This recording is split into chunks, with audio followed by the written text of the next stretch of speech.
Welcome back to Phasmophobia. If you guys could like, comment, and or subscribe, I'd appreciate it. Anything that you could do for the channel does help me put more back into the channel for you. All of that being said, make sure we're all tidied up here with our loadout. We're going to be continuing our little, not so much challenges as just showcase on all the 24 ghosts, and maybe here and there we'll sprinkle in some of the cursed possessions. We're going to pop on over to single player, dial this down to professional. That way we can easily identify a ghost and know what we're talking about. I forgot to hit enable. Oops. We're going to go on to Tanglewood. Nice little showcase map. So, we did the Spirit episode last week where we opened up a Phasmophobia wiki, which has more detailed and likely more accurate information. And once we knew we had a Spirit, we opened up the wiki, of course, went through all the information, showcased as much of it as we could, given the map and other constraints that are usually up to Ghost. Today we're going to see what we're going to get and do the same thing. So, we're on Professional, which means we get all three evidence. We have no setup time, we have our sanity and activity monitor, and the break location shows up on the screen here, which shows that it is in the basement. Our optional objectives are prevent ghosts from hunting with a crucifix, have a member of your team escape the ghost during a hunt, and detect paranormal sounds with a parabolic microphone. So my goal with any of these is usually to get to the breaker as soon as possible, get it turned on, get some lights on, hunt down the ghost room, and then along the way we're also going to look for the bone. Cursed possessions are on Nightmare and below, so we will hunt that down as well. We may end up using it depending on the ghost and situations. There's a lighter, so I kind of change this up sometimes. I'm going to go in there with the EMF, the thermal, and the ultraviolet, because the EMF will tell me exactly where a ghost touched something, especially if it was a door, which cues in the ultraviolet, so I can immediately check for ultraviolet as an evidence. We're going to turn on some light switches as we come in. We have a headlight as well. We'll go ahead and activate that. That is the tier 2 headgear. Breakers down here, got that turned on. While we're down here in the basement, we will listen for ghost activity and look for the bone and cursed possession. None of them are down here as far as we can tell, so we'll head back upstairs, get a few more lights turned on, look around. So there was no Ouija board downstairs, there's no monkey paw right here.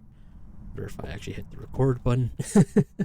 Bone was not downstairs in the basement, and it appears it is not in the kitchen or the dining room either. So, head through here. There's no cursed possessions in here, but sometimes the bone can spawn in here. Pop into here. Looks like our cursed possession will be the voodoo doll. We do have hiding in here, which could be nice. I'll check around for the bone real quick. Not spotting. Oop, heard something over there. So, as we talked about, activate the EMF, and we'll meander on this way. It seemed like there's something over there. That was the bathroom door. We do have ultraviolet. Also, touching stuff.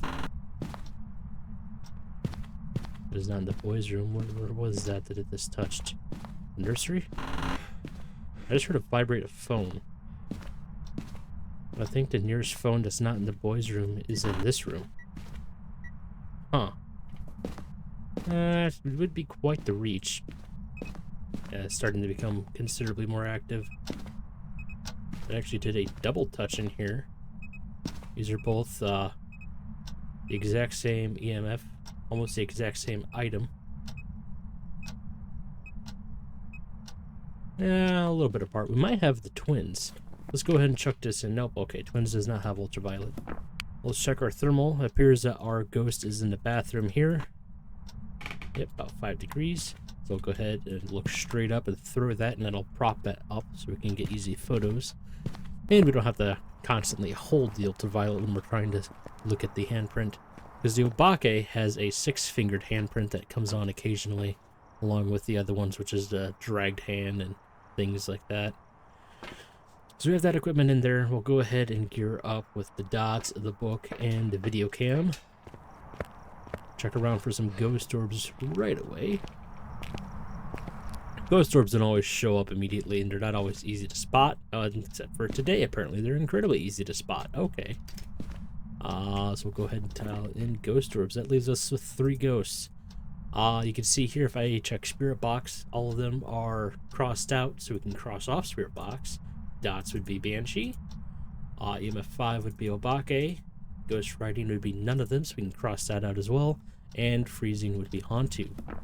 So we don't need to worry about Ghost Riding or Spirit Box. We do need to put in the dots, though. But I swear I had something else in my hand. So go ahead and toss the dots up here, put it in a corner and pause it. Click on it again to pause it, and that'll give you a pretty good range of the room. I didn't get it far enough into the corner, but we'll just let it slide a little bit. There we go. Then if the ghost does anything in here and trying to interact with the dots, we will see it immediately. 3.2, not quite freezing. We'll go and start getting supporting evidence. In this case, the Banshee has a chance. I think it's a 1 in 4 chance, but chance means it could always be 0 for the rest of your life if you're just really unlucky. But it has a chance to do a scream or a wail in the parabolic microphone. And I describe it as a portal to hell opening between your ears, and you could just you're inside of the souls of the tortured damned, more or less. Hantu will be unique because it has forced freezing temperature, but it doesn't look like we're close to that yet.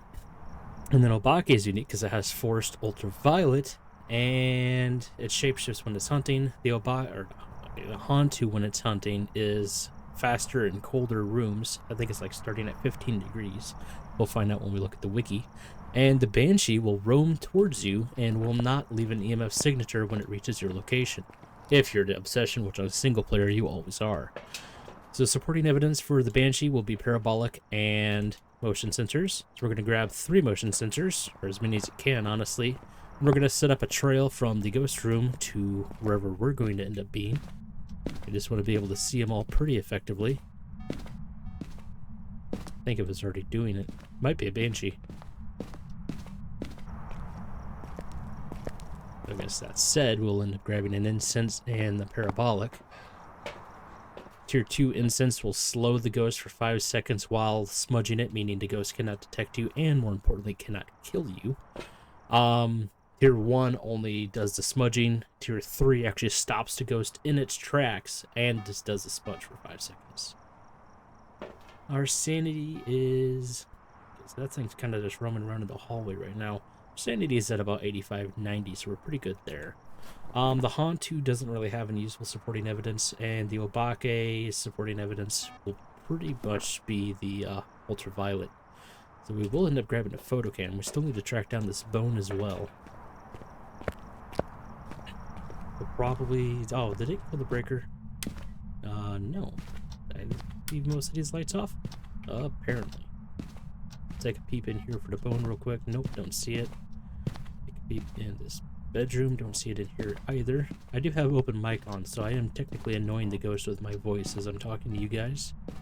Take a quick look around. There's only one more place, and I think it's the living room and the master bedroom over here that the bone location can be.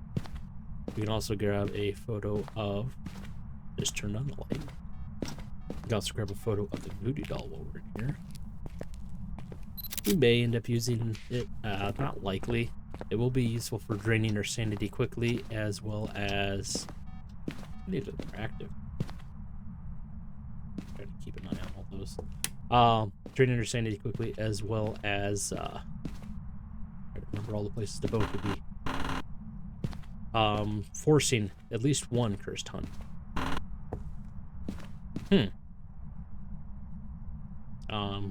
I just looked everywhere. Is it underneath one of these towels? Now we gotta crouch down and look for the bone. Huh.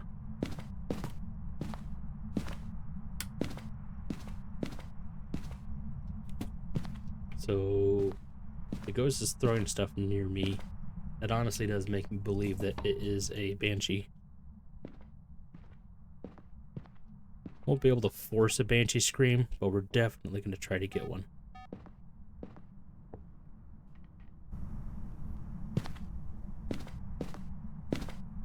There it is.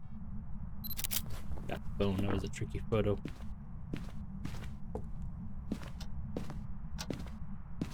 Alright, we're gonna go ahead and pop this light on. So, oh, I touched this one. Actually, pretty much just grabbed the ultraviolet photo of that. I'd like to avoid getting the interaction. I think it prioritizes fingerprints first. So we're gonna stay on this side of all of our motion sensors. Hold the parabolic, and we're in a small map with a room with light on. That means that our sanity will not drain at all until we're in the dark. Ooh, there's a whisper in the hallway right now. We're actually going to go ahead and select Banshee right now on the wiki. I don't have two screens. I just have my phone propped up against my monitor. So this is going to be a little bit difficult to read from. Let's see.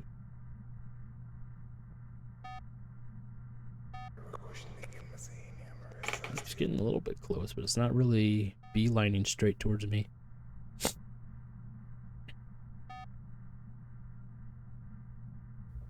It's primarily staying right around the front door. We could, of course, continue trying to get evidence. I can honestly set up the dots right here in this hallway. I might as well do that.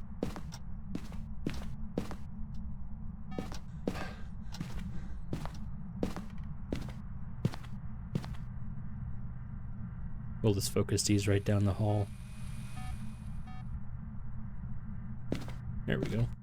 And now we'll sit here with the parabolic. If we see dots, we'll know it is a Banshee.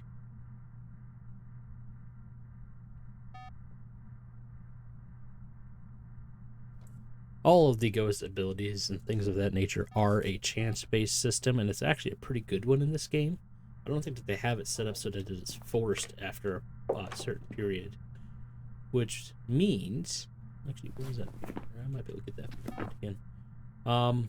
Which means that you either can have it, or you can have it constantly, and you can never have it. They were supposed to get 1 out of 4 whispers as a Banshee whale. We've had 2 whispers so far. We can get 20. I mean, you could sit here for the rest of time and never get a Banshee scream.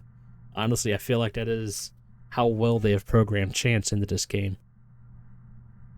Let's see. We find some actual facts in here. Basically, the Banshee has a specific target as soon as you open the door.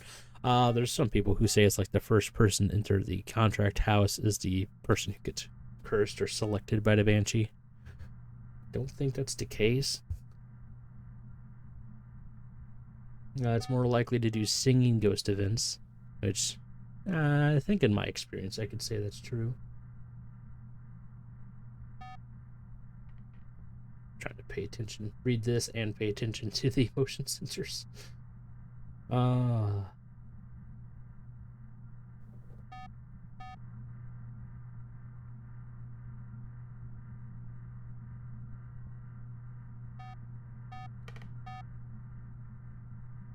So if the hunt target interrupts a Banshee singing ghost event, they'll actually drain their sanity by 15% instead of 10. So this won't be useful information for anything like Nightmare or above, or some custom challenges where the sanity monitor is not visible. But for professional and lower, you could definitely use this to your advantage. Although, I'd be careful about this. I'm pretty sure the Oni also has a ability similar. Did you just teleport? Because it was that one that made a noise last. That one, it would have to go by. But instead it was over here. Huh. That's interesting. Actually, I'm on this carpet. That might not be good. Might be technically a different level, in which case the Banshee. That's 3. The Banshee wouldn't be able to roam up there.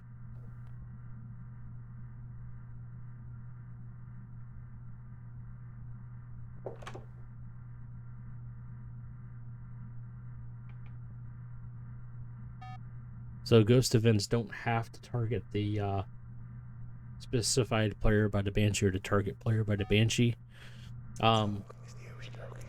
I can still just target everybody randomly. That is 4, by the way.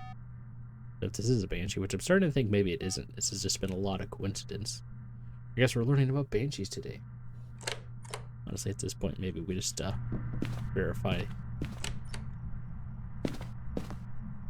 Okay, so that was this one. I think I've got my photo cam on me. Fingerprint. All these finger door touches. Not only we're going to pretty quickly fill up the book, but this should pretty quickly also showcase whether or not we end up. Is still the ghost room? It is not. -5 degrees. It is a Hantu. Wow. Was not seeing that coming. Damn. Alright, so there was just a lot of coincidence in. Alright, let's dial this back. Hantu.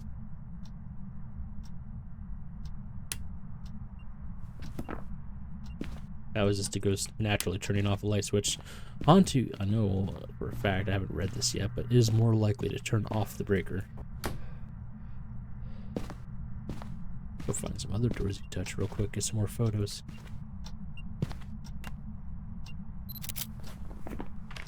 Just make sure did these actually come through all right. Wait for it to do something else before we try to take any more photos. We could just lay down like 9 things of salt and get a bunch of photos. I'm trying to avoid doing that and make the game a bit more challenging. We still need to bring in a crucifix eventually and have a member of my team escape a ghost during a hunt. And the only person in my team, we need 4 more photos. Alright.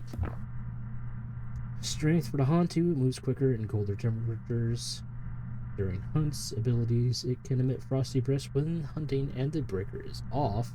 And the weakness is obviously the inverse of the strength. It is slower in warmer rooms. Information from the journal is not really reliable, honestly. There's an actual speed chart related to the Hantu, such as 15 degrees and higher, its speed is 1.4 meters per second. I think... I don't remember what the player speed is. It's like 1.7 or something. Speaking of 12 to 15 degrees, these are all Celsius, by the way. It is 1.75. 9 to 12, it is 2.1. 6 to 9, it is 2.3. It's kind of slowing down the acceleration of its speed. 3 to 6 is 2.4. 0 to 3 is 2.5.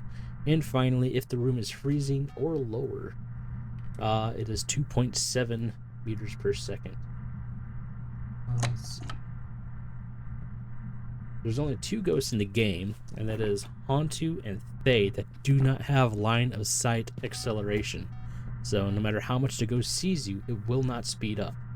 That said, if you're being chased by the ghost and you run into a colder room, it will clearly speed up.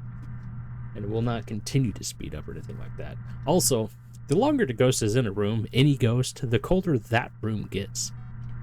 That's why you might have a hard time getting freezing temps sometimes if the ghost is roaming crazy like this one is. Especially being a hallway ghost. It's got the bedroom, the bathroom, the nursery, and I think a couple times it's even walked into the master bedroom, and by doing so it walks through the living room. That's a lot of rooms that start getting a little bit colder, but the ghost room starts warming up when the ghost leaves it. So if you're having a hard time getting freezing temps, or you're having a hard time getting any kind of additional evidence when you're supposed to, then you might supposed to be freezing and the ghost is just roaming like a piece of crap. I'd almost call that Banshee-like. As we talked about, the Hantu has freezing breath on the ghost model when the breaker is off. And it has forced evidence of freezing temperatures. So if you run Insanity, a Hantu will always give you freezing temperatures as an evidence.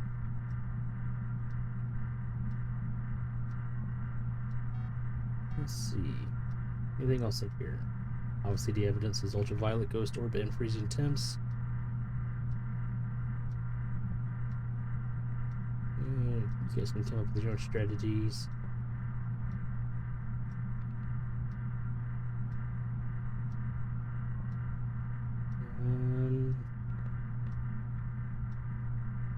Just trying to talk about strategies for identifying and differentiating.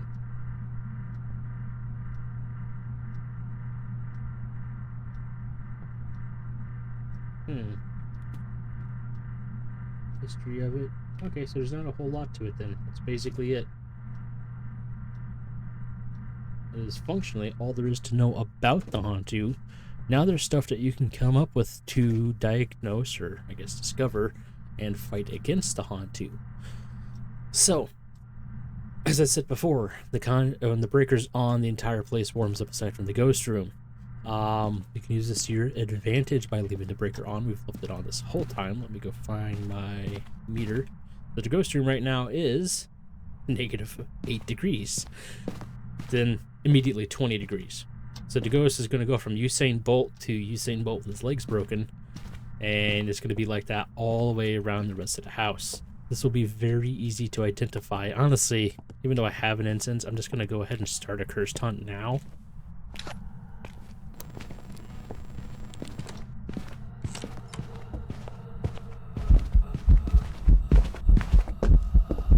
It wasn't really faster.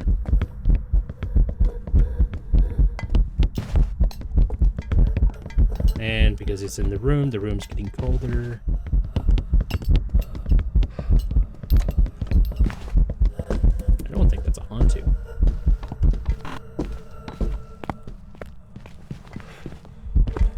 I am dead.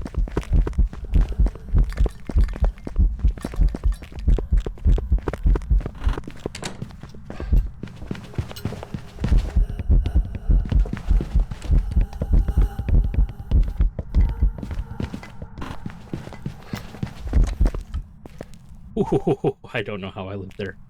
What the hell was that? That was not a Hantu. That was very much not a Hantu. Let me review things real quick here. We definitely have freezing temps. We definitely have ultraviolet. I guess we have to recheck for ghost orbs.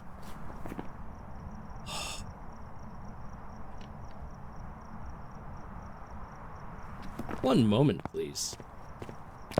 I think we just got the ultimate bamboozle. Also known as I'm sometimes dumb.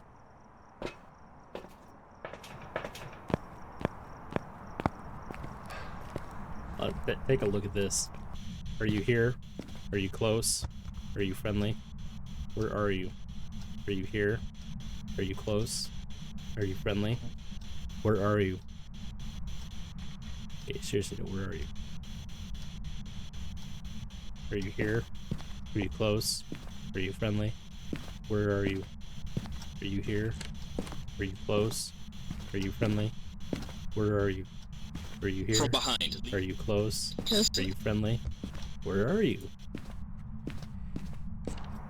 Would you look at that?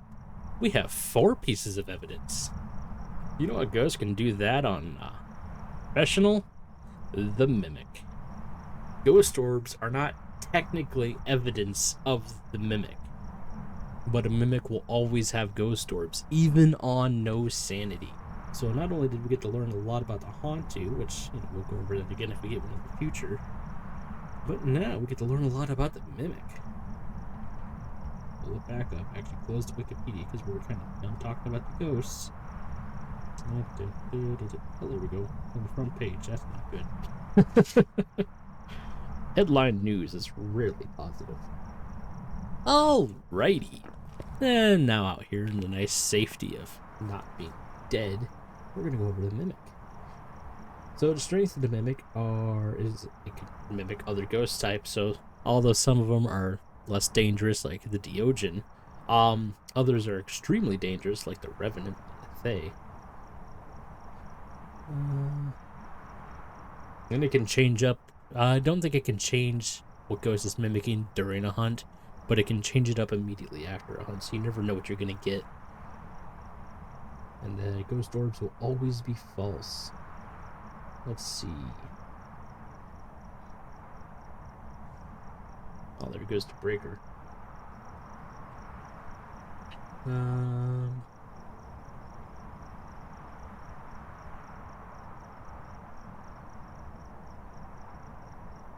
Mimics basically everything about another ghost.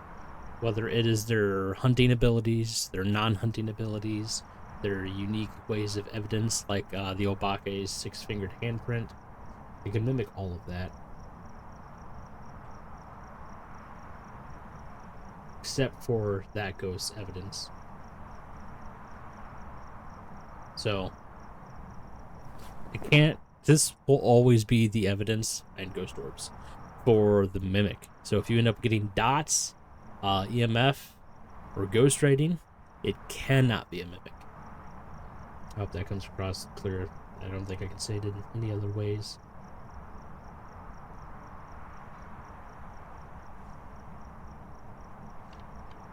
Oh, I didn't know this. If the mimic imitates a Thay, because a Thay, the younger it is, the faster it is, a fixed age between 0 and 10 is randomly selected, and it will imitate another ghost using its own timer instead of the Thay's aging timer. So it doesn't have the Thay's ability to slow down in the middle of a hunt, it just has that fixed speed for the entirety of the hunt. If it mimics a Metroid and curses the player through the spirit box or parabolic microphone, the curse will disappear when the mimic switches to another ghost type, returning the cursed player to normal sanity drain speed. If the mimic imitates a banshee, a target is randomly chosen. If it changes to another ghost type, then imitates a banshee again, the target will be randomly chosen again, and may not be the same target as the previous one. That is, I never even considered those. Those are very unique pieces of information. Strategies.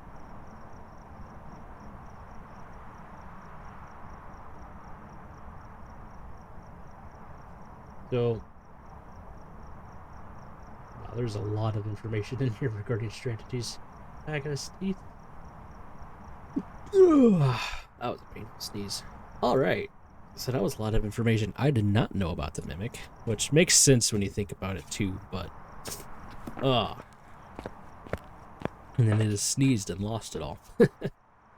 Alright, so for the objectives, the last one left is just to burn up a crucifix. That'll be easy enough. We'll just toss one right inside. Sorry, you're gonna have to deal with the sniffles for the rest of this.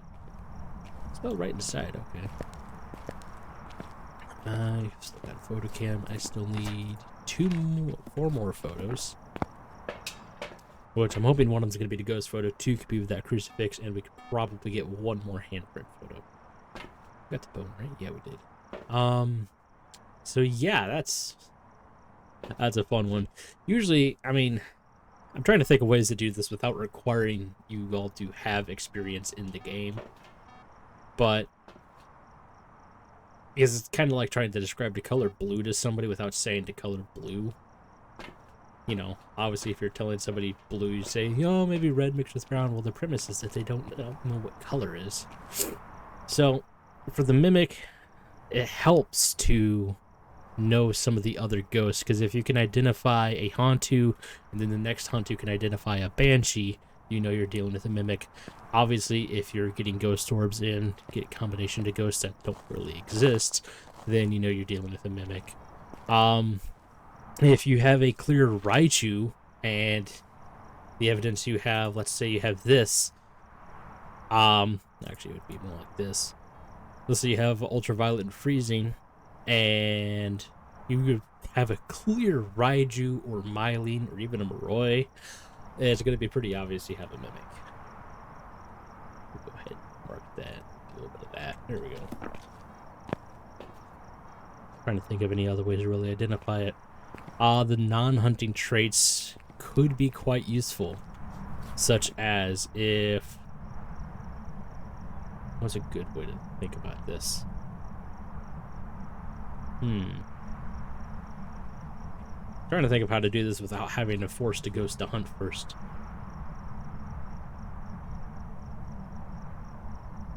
There we go. If you get a ghost event and the ghost walks through salt and it doesn't step in it, and you're like, that's clearly a wraith, and then let's say it steps in salt 3 seconds later, or vice versa, where it steps in the salt and then doesn't, you'll be able to tell that it's a mimic.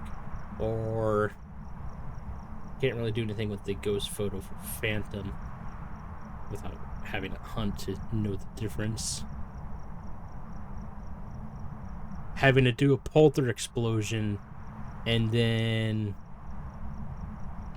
I'm trying to think of one that, having to do a polter explosion and then the mirror's ability of immediately turning a light switch back off would be another good one.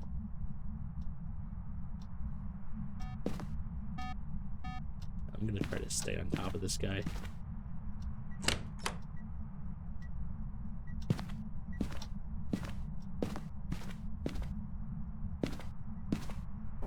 Bro is touching doors.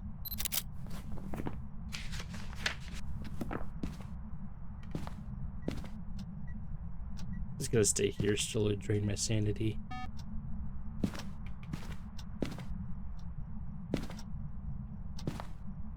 Somewhere in the vicinity of this, if it only beeps once. There it goes, it beeps again. So he's back over here. Oh, in the vicinity of the motion sensor. Left this way.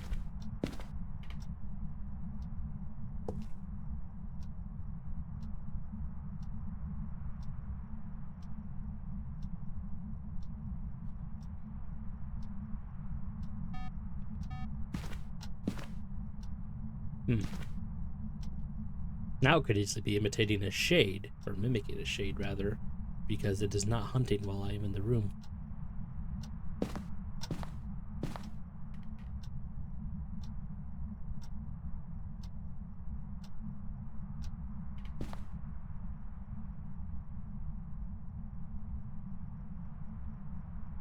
Wonder if I can test that theory.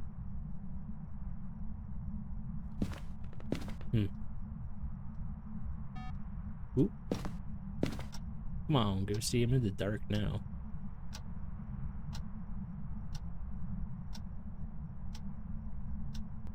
I believe one of the things mentioned in there was the ghost hunting sanity threshold.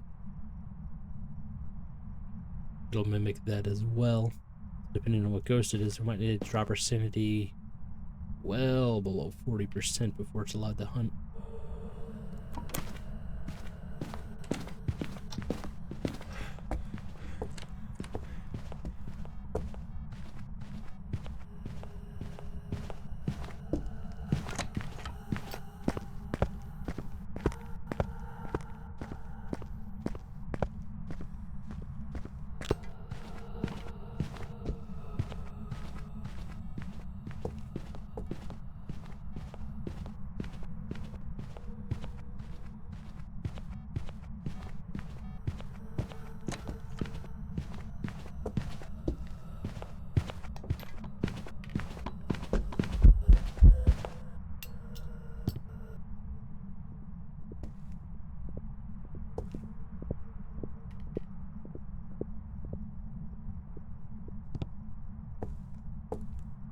Yep, there we go. That's over.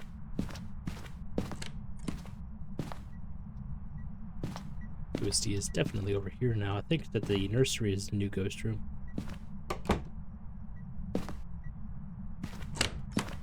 Nope, still over here. In the hallway. Wow, the ghost really loves that door. There we go.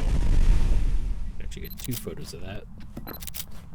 First one will always be the interaction, the second one will be the burned. At this point, I would say probably just screw it for the ghost photo. I'd like it, but I don't think I'm getting it. At least not until I take that photo and try to leave. So that'll be a perfect game. We got all 3-star photos. We collected the bone, as we can indicate. Just take a photo of the bone before we collect it. Have all of our optional objectives. And we have identified the ghost with all 4 of its evidence as the mimic.